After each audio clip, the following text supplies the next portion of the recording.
Okay, it's 5 o'clock. We'll call the meeting to order. Please stand for the Pledge of Allegiance. I pledge allegiance to the flag of the United States of America and to the republic for which it stands, one nation, under God, indivisible, with liberty and justice for all. Okay, Shereen, can we have the roll call of members? Crandall. Here. Greenway. Yes. Mueller. Here. Sarda. Here, and we have a quorum, so move on to item number 2, which is the approval of the agenda. Motion to approve the agenda before us. Second. We have a motion and a second. Is there any discussion? Hearing none, roll call, please. Greenway. Yes. Mueller. Yes. Crandall. Yes. Sarda. Yes. Item number 3, approval of our minutes. Motion to approve the minutes of the June 9th, 2025 regular school board meeting. Second? Have a motion and a second. Any discussion? Hearing none, roll call, please. Mueller. Yes. Greenway. Yes. Crandall. Yes. Sarda. Yes. Item number 4 is our conflicts disclosure. Oh, I'm sorry. Item, approval of the minutes E, approve the minutes of the June 26th special school board meeting. Motion to approve the minutes of the June 26th, 2025 special school board meeting. Second? Okay, a motion and a second. Any discussion? Hearing none, roll call, please. Mueller. Yes. Greenway. Yes. Crandall. Yes. Sarda. Yes. Okay, now moving on to item number 4, conflicts disclosure. If this is the time for any board member to disclose any conflict they have, whether it's direct or indirect. Hearing none, we'll move on to item number 5, which is approving the financial statement for June 25 and bills for July 25.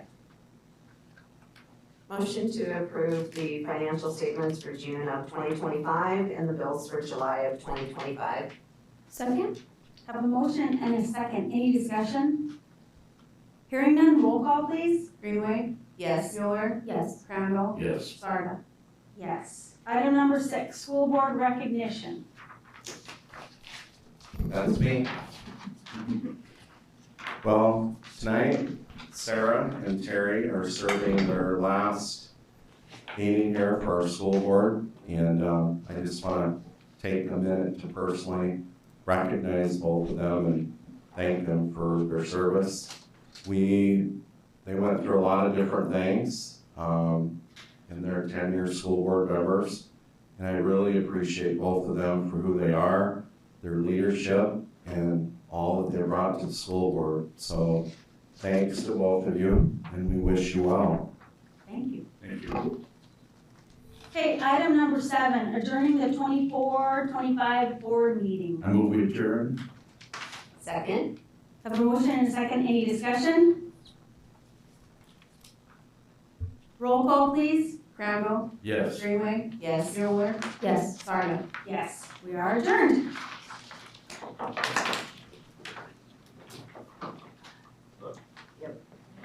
Thanks, sir. Good luck. Thanks, sir. Good luck. Thank you. Sarah, good luck. Is that right? Good luck. Am I supposed to? Yeah. Is that- Oh, very thank We're gonna shuffle.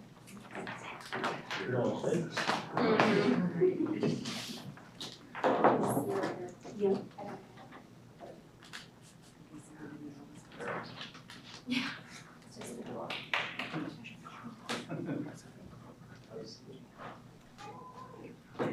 Okay.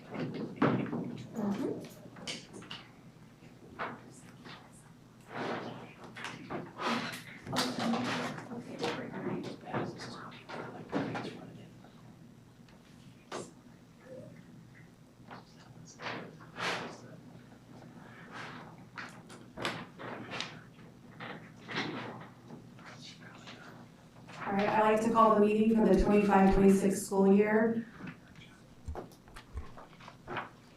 to motion. We'll begin the oath of office.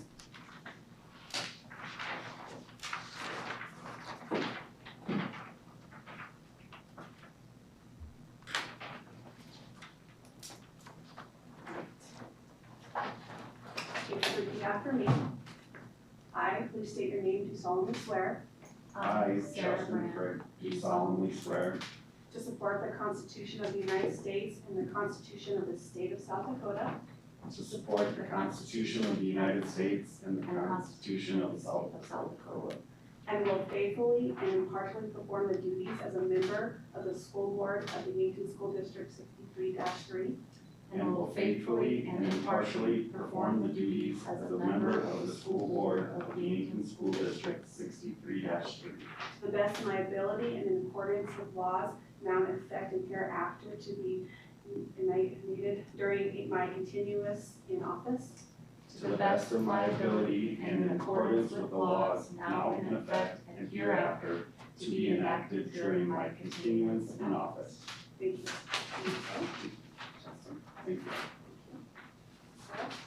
Thank you.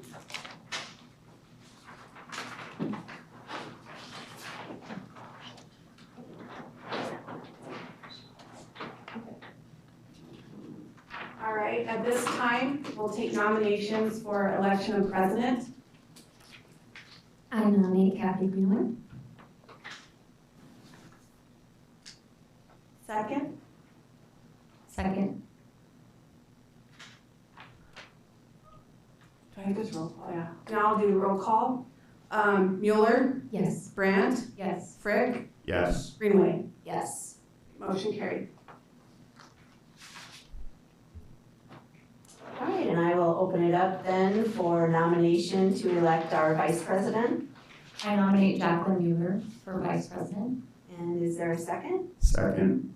And roll call, please.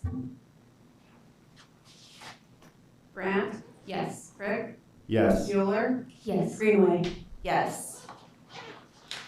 All right, thanks everyone for your patience as we reorganize for the new year, and welcome to our new board members, Sarah and Justin. Item number 9 is our consent agenda, so hopefully we've had an opportunity to look through those. I would open it up for a motion to approve the consent agenda. Motion to approve the consent agenda. And a second? Second. Any questions? Any comments? Hearing none, roll call please. Mueller, Yes. Frick, Yes. Brandt, Yes. Greenway. Yes. All right, item number 10 is our public comment. Did anyone sign up for public comment tonight? Not tonight. All right, very good. Number 11 then, Dr. Heather Olson and Todd Gavachik. Heather is here. Yep, you get me tonight. So, not much going on at the middle school. It's July, so, but we're headed into the busy month of August here, and on Monday, August 11th, our 6th graders will be coming in with their parents for a little orientation. There will be more news to come later with that, and then on Tuesday, our 7th and 8th graders will also have an open house between 5 and 6 p.m. Just a reminder too, for our 6th graders, and anybody else that needs to get updated with immunizations, the 7th graders get physicals, because we still got a little bit of summer yet to get in before it gets really busy with school. And I do want to also say, because I never get this opportunity to say happy birthday, Dr. Kendall, so I want to make it public. Yeah, you do. All right, that's all I have. All right, very good. Item number 12 is our budget hearing. And this is going to be an action item. We have had the budget on display, but I'm gonna open it up. Shereen, if you have any comments or anything you'd like to add before we vote on that? No, it's what we've had meetings for. It's for the 25-26 budget hearing, if anybody has questions. And then it's just to set the date for the September 8th meeting is the action for it. But it's similar to what you've seen. It's been in the paper. Nothing has changed from previous meetings. All right, very good. Any questions for Shereen at this time then? Final questions? If not, I would entertain a motion to approve our 2025-26 budget. Motion to approve the 2025-26 school district budget hearing on September 8th, 2025. Second. All right, it's been moved in second. Any more discussion? With none, roll call, please. Mueller, Yes. Grant, Yes. Frick, Yes. Greenway. Yes. Item number 13 on our agenda is the master teacher contract. Dr. Kendall, any comments that you would like to share with the public? I just want to thank our school board members that served on that committee as we negotiated with YEA. I want to thank YEA. I know Becky's here representing them. We appreciate working with YEA, and we think that we came to a very good contract for everybody, and we are looking forward now to getting those final contracts out, which will be next month. And I want to again thank Kathy and Sarah. They were a big part of that process, and Jacqueline was part of a final piece of that we put closure to, so thank you. All right, thank you, Dr. Kendall. With that, I would entertain a motion to approve the teacher contract. Motion to approve the master teacher contract as presented. And a second. Second. Any further discussion? Hearing none, roll call, please. Mueller, Yes. Frick, Yes. Grant, Yes. Greenway. Yes. Item number 14 is the request for consideration of pickup and drop-off points for Gabriel Ballin coming in. Dr. Kendall, any comments that you'd like to make? Just maybe for our new school board members and those that maybe have not seen this before, this is an annual request of the Gabriel Ballin School District. They are following the proper procedure for this. And so I would certainly recommend that we approve these, and they have done what they needed to do. So thank you. And just as a point, we have 2 or 3 pickup points for that. Three that are listed, okay. So as indicated, we are looking for a motion to approve the pickup points then for the Gabriel Ballin School District. I motion to approve the requested pickup points for the Gabriel Ballin. In a second? Second. All right, any further discussion? Hearing none, roll call. Grant, Yes. Mueller, Yes. Frick, Yes. Greenway. Yes. Item number 15 is going to start out with information on our open meetings presentation, and Sheila Woodward, the school district attorney, is going to lead us in that discussion. Good evening, afternoon, late afternoon. Welcome, Sarah. Welcome, Justin. Good to have you on the board. The state of South Dakota, in its legislative session in earlier this year, passed a law that requires every public board in the state to review the open meeting laws once a year at their first meeting. And this actually works really well for Sarah and Justin, who are new board members. The state attorney general also put out a new pamphlet with the rules, which I think did a nice job summarizing them. We sent you a memo as well, largely because that state attorney general one wasn't out yet. We wanted to make sure you had that information in front of you. But open meetings laws are pretty well known, I think. If a public body is having a meeting to discuss public information, there needs to be notice, the agenda needs to be published. In the case of the school board, it has to be done at least 24 hours before the meeting. I think the tradition here has always been that it goes out on Friday when the meeting's around Monday. Notification also needs to be sent to local news media.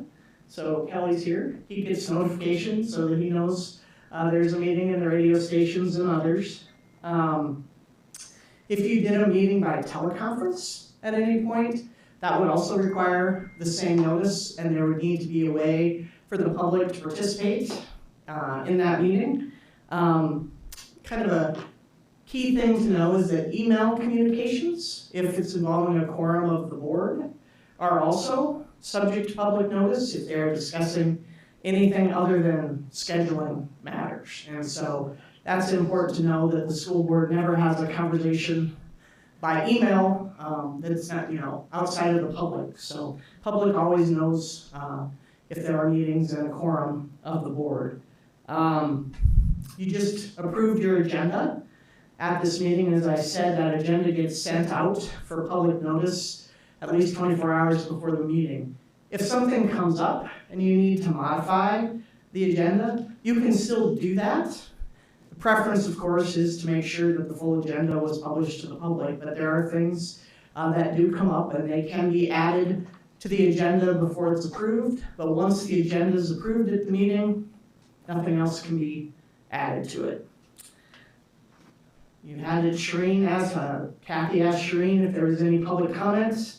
At this meeting, the public has to have the opportunity to comment at every board meeting. Yankton School District policy is if you want to comment on something that's on the agenda, you need to sign up and let Shireen know who's speaking and what topic you're going to be speaking on. We have a 3-minute limit per person, 15 minutes total on a topic.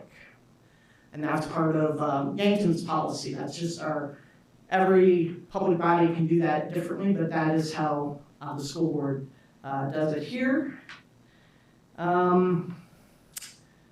Executive session. We should talk about executive session. That is a rare occurrence in public meetings, but there are times when a public body has the authority to go into executive session so that the public is not part of that conversation. That's typically involving a personnel matter. In your situation, involving a student matter, because student records and information is confidential under both state and federal law. To talk to me if there's a legal issue that needs to be discussed, to discuss contract negotiations.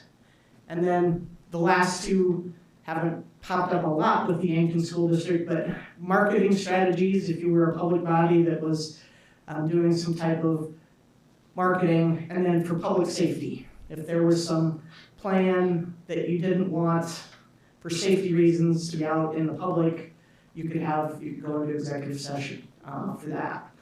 When you do a motion for executive session, you need to specify why. Is it for personnel? Is it for contracts? Is it legal? And then you can only have a conversation in executive session about that topic. Cannot stray from that topic. And then to make any action, you've got to come out of executive session and then do the motion. Kathy's an old hat. She's been here a while. I think she's got that. Easy on the old. I'm sorry. Yes, well, I'm throwing myself under the bus with that too, Kathy. So, once the meeting is over, we've got to get meeting minutes up on the website or the video of the meeting. That's Shireen's job. And I guess just last, if the school district was ever accused of violating open meeting laws, the process for the public is to file a verified complaint with the state's attorney here in Yankton County. And then the state's attorney can either press criminal charges, it's a class 2 misdemeanor, to violate the open meetings laws. The state's attorney can say you didn't violate the open meetings laws, or the state's attorney can refer it to the Open Meetings Commission, which is a group of 5 state's attorneys from across the state of South Dakota that hear open meetings concerns and then can do public reprimands if they feel like something was violated. Probably the most important thing is if you violated an open meetings rule, whatever action you took that was in violation of that is void. And that could be a significant problem, depending upon what it was. So that's a pretty quick overview of open meetings. Do we have questions? You want to have a question for Sheila? I might have two. One, the 24 hours, does it matter if it's Monday's meeting and we give notice on Sunday? Does it have to be 24-hour business hours? It just says 24 hours. Okay. But you're probably not going to be forming an agenda on Sunday, hopefully. Right. It's just That's a when good you question. said the 24 hours. It just says 24 hours. Okay, and then the other question that kind of came up as a thought, So the board is gonna be attending a conference in Sioux Falls here the first part of August, which we typically do just for board training, information, that kind of thing, and we all are gonna be there. So with us going to training and attending different sessions and meetings, hopefully not all of us are gonna be in the same one because there's so many, but any idea, the thought, the process behind that? So I think traditionally, that's not necessarily a meeting where public policy is discussed, so the statute requires that notice of a quorum be given anytime there's a potential quorum of school board members at a meeting where public policy is going to be discussed. Now, I'm gonna take a little bit further look at that, I think, Kathy, just because I suppose arguably training like that could be involving some public policy conversations. And the notice would just be that there's a notice of a potential quorum. There wouldn't be an agenda or anything like that. You probably see those in the newspaper, I've seen them at the Citizen of the Year, there might be a quorum of city commissioners at the Citizen of the Year event, and just sort of a heads up public notice. So I'm gonna get back to you on that question, but that's a good question. Okay, and I know like when we do our 5-year strategic plan, we always run it as a meeting because all of us are there, but I didn't know if training falls into that or not, but. The statute doesn't talk about training, it talks about meetings where public policy might be discussed. Now, I have to wonder if at the Citizen of the Year banquet, the public policy is gonna be discussed there, but I suppose it's possible. So it might just be an error on the side of caution kind of thing. So I'll get an answer to Dr. Kendall in advance of your training so he knows whether they should publish notice about it or not. All right, we appreciate that. All right, any other questions or comments for the Just have meetings? one. Yep. I know that this seems obvious, but I just want to ask this one. So, there's always a chance, basketball games, football games, concerts. I mean, I could give you a list this long, but the question I think that Kathy is asking is a bit different than these because, like she said, we're going to be there kind of in an official capacity, with training, with board agenda items, that they have for us in the training, whereas these other events seem completely different. Yeah, my position would be that at a wrestling match, public policy is not the topic of that. If 3 of you ended up at a wrestling match in different parts, unless you were huddled in the corner, I guess, you might have a problem with that. So, but yeah, it's even I've often thought, and I'm gonna ask Kelly after this is over what Kelly thinks about it, but I've often thought about those notices with Citizen of the Year or the Thrive Chamber events or things like that. That's more of a precautionary, I think, just to give people the heads up that there's gonna be a potential quorum there. But you're right, Dr. Kendall, I don't think plays or wrestling events or basketball or anything like that would apply. My last comment on that, to be clear though, there has been violation over the years at those events when you have a school district and some of their board members get together and they start talking about stuff at a football game, who's gonna be the next coach, so on and so forth. So I just throw that out there for all of us to know that even though we probably don't need to give public notice, you can't be huddled, as you said, somewhere, or sitting together talking about school district issues. Right, that needs to be done in a public forum like this. I can just give a little example. So right after I was sworn in, Sarah had taken me to go get coffee just to kind of help introduce me, get comfortable, and not 20 seconds after we sat down, Terry Crandall walked in. And I'm like, oh no, this doesn't, and Sarah's like, this doesn't happen. And he tapped us on the shoulder, he's like, I'm getting mine to go. Because we just knew there would be, and that's small, it was small quarters, so we're like, well, do we take ours and go, or does he, but he just right away, so we were just, being cognizant of it. And, I mean, we thought it was pretty humorous that he walked through the door, but, yeah, we just avoid it the best we can, so.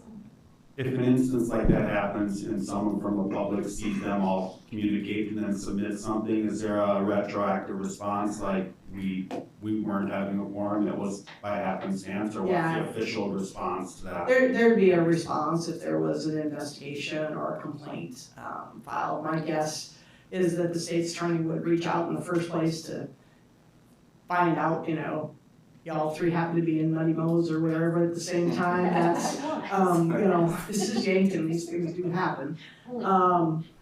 So there'd be a chance to have a conversation that you weren't discussing public business, you were just having a latte.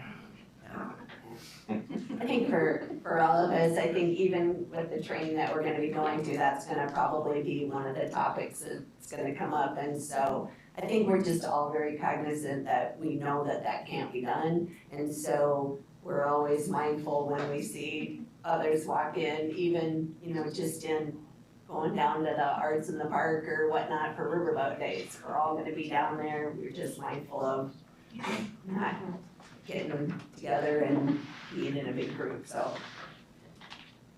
All right, any other comments on open meetings? I'll let you just move forward and you can go right on to item number 16 for policies and start out with the criminal background checks.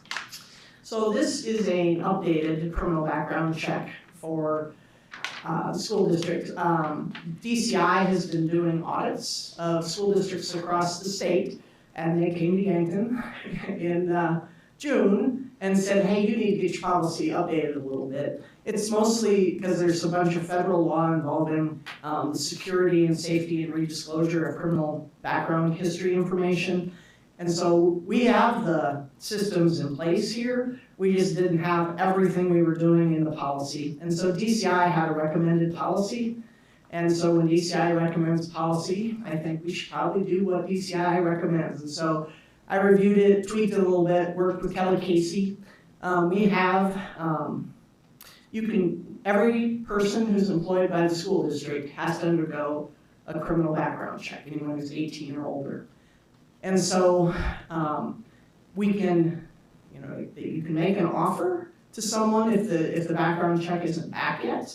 You can make it basically a conditional temporary offer. But if there's anything that comes back in the background check that is a felony, sex crime, crime of violence, or drug distribution or trafficking, they cannot work for the school district. And those background checks have to be maintained in a secure, locked cabinet, not electronically. They will not let you keep it electronically, in a locked cabinet for at least 5 years. The employee has an opportunity to challenge the background check if they don't think it's accurate. For student teachers, if the student teacher was in Gave-O-Volun in the fall and they're going to teach in Yankton in the spring, there's a process where Gave-O-Volun can just forward that information to Yankton. The districts have to have an agreement in place to do that. It has to be forwarded by US mail. It cannot be sent electronically, which we're also used to doing emails and everything, but it all has to be by mail. As I said, there's only certain school district employees who have access to that information. Dr. Kendall, Kelly Casey's the person who's basically the coordinator of all of that. And I'm sure some other administrators have it for purposes of hiring. But Dr. Kendall can tell you how much fun the training is that you get to sit through. It's pretty detailed and pretty extensive. And so anyone who has access to that information within the district has to take that training. And then Kelly Casey keeps a detailed list of when was the background check done, was this background check forwarded to anyone else, and that's all kept within the district. So we had a background check policy before. This is just getting some of those rules about storage and those types of things in place. Kelly was already doing it the right way, it just, policy was silent on it. It didn't have enough detail for DCI, so that's what we're doing. Right, right, very good. As this is a first reading, this will be back on our agenda next month for approval. And then Sheila, I'll just have you go right into library materials and school resources for our first reading. Okay. This is also in response to some legislation that was passed in Pier earlier this year. A requirement that if there is a challenge, that any materials within the school district, primarily library, but they could be classroom materials, other things, if there's a challenge to them on the grounds of obscenity, there has to be a method to appeal to the school board and to the circuit court if the answer the school board gives isn't acceptable. Yankton has had this policy largely in place since 1993, actually. Just took this opportunity while we were doing the work to add the language on the circuit court appeals, just to clean it up a little bit. We worked with Becky and Kathleen, kind of went through and just made a few changes. A couple of things, we put a provision in that if the building principal and the building librarian think maybe a book or something is okay but potentially controversial, they can put a provision in place that requires parent consents before the student checks that material out of the library. It's kind of a preventative way to do that. We put some additional, if you're going to ask to reconsider, if a member of the community is going to ask to reconsider, we made it mirror the district's policy in general. Start with the classroom teacher, the building librarian, then the building principal. Then we go to the superintendent, who would appoint a committee made up of an administrator, librarians, community members, students, to review it, make a recommendation to the superintendent. Superintendent then makes a decision, and then it can come to the school board. And if the school board, if it's a challenge on obscenity grounds, then it could go to the circuit court as well. So I know it looks like we made huge changes with the red lines, but that's because I was moving things around, and when you track red lines and you try to show when you move from, when you move a section to a different section, it just becomes almost unreadable. So we did the full red line and then just adopted this, but like I said, we did go through it with Becky and Dr. Kendall, so that's what we're doing. Very good. Any questions in regards to the library materials? All right, again, first reading, so we will have that back on our agenda next month. Thank you, Sheila. You're welcome. Item number 17 is our school lunch program. Sheree, do you have anything that you'd like to comment about that? Yeah, just kind of explain, we're recommending, I met with Laura, and we're recommending a 10-cent increase on all, so breakfast and all the different grade levels. Even with a 10-cent increase, it's driven by supplies and food costs. I mean, they're going up, but we are still the lowest in our surrounding areas. We did a survey and we still have the lowest price with these increases than any school does. So we try and strive, and we're part of that group, the purchasing group. We try really hard to keep those costs low, but to keep going with what we need to do, a 10-cent increase is recommended for this this action. And the adult price will be at our August meeting, because USDA, they'll come out with the requirements that we have to abide by, and it's not out yet. So you'll see that action in the August meeting. So this is just for the breakfast and lunch for students, and then the adults and guests will come in August. All right, anyone have any questions in regards to the increase? I do think they do a phenomenal job in regards to the co-op to be able to keep our prices low, and it's not just a dime difference in comparison to the other schools. It's a significant difference in the pricing between the other schools. So with that, I would open it up for a motion to set our meal prices for the 25-26 school year. I'd like to make a motion to set the meal prices for the 25-26 for the recommendations. Thank you, Sarah. Is there a second? A second. All right, it's been been moved and seconded to approve those meal prices. Roll call, please. Grant, Yes. Frick, Yes. Mueller, Yes. Greenway. Yes. Item number 18, procurement plan for our federal funds. Dr. Kendall, you have a comment for us? Yeah, and then if Shreen, if you have anything else to, please add to it. The state has worked with Shreen on this and other schools to make sure that we have this in place. Shreen did a good job working with them. She's got the procurement plan put together. It's a requirement. We're going to do it. We want to do it. We want to keep in compliance with the state, and it's just all schools are going to have to do this. Yeah, if you remember, we have one for the lunch program. So now this is just for all federal funds, so all grants and stuff. And it's just, we already do all of these procedures. It's just put into a plan so everybody can see it. But we already follow these measures. It's just more so we can, hey, this is what we do. It's cleaner and more transparent than what we already practice.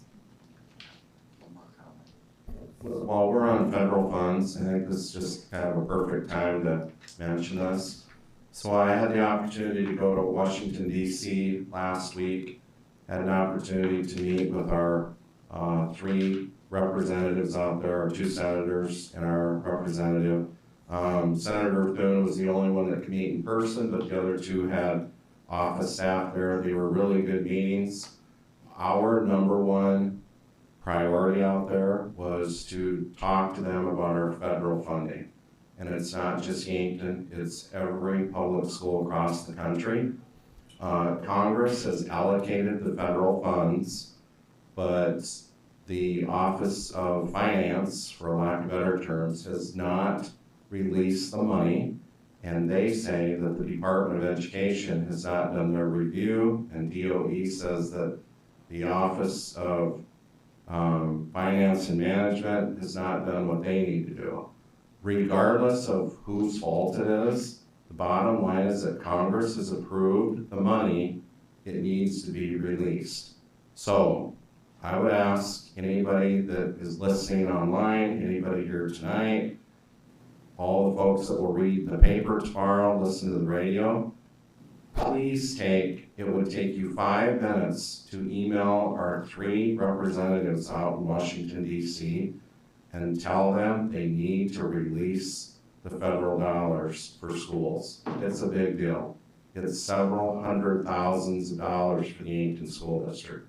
And we have already offered contracts to those teachers, which we should. It's the right thing to do. And I told them, we're caught between federal disagreements and state law. State law requires if you have tenured teachers, you offer them a contract prior to April 15th, and we have done our part. Now they need to do their part. Thank you, Dr. Kendall, for those comments. Any other comments on procurement plan? If not, I would entertain a motion to approve the plan for federal funds. Motion to approve the procurement plan for all federal funds. And a second, please. Second. It's been moved and seconded. Any further discussion? Hearing none, roll call, please. Mueller, Yes. Frick, Yes. Grant, Yes. Greenway. Yes. Item number 19 is to appoint the standing committees for the school board for this upcoming year. And so with that, I am we have personnel and negotiations, we have finance, and then we also have buildings and grounds. So with finance, we typically only have 1 person assigned, but this year I'm going to do 2. I'm gonna have both Sarah and Justin appointed to the finance committee. I think it's a great opportunity to be able to really understand and dig in how capital outlay, general funds, food, all of the monies work as far as bills coming through. And what I would suggest is one do it 1 month, the other do it the next month. Justin, I know conversation, sometimes March and April can be a little hectic with everything on the farm, so you guys can just kind of take turns and work through that and see where that takes you. Buildings and ground, I'm going to have Jordan Shields be on that committee and also Justin. And then personnel and negotiations is going to be Jacqueline and myself. And then, as always, if we have a meeting time and someone can't be there, we would always look to one of the other board members to be there, to be able to have someone there. So with that, I would open up for adjournment.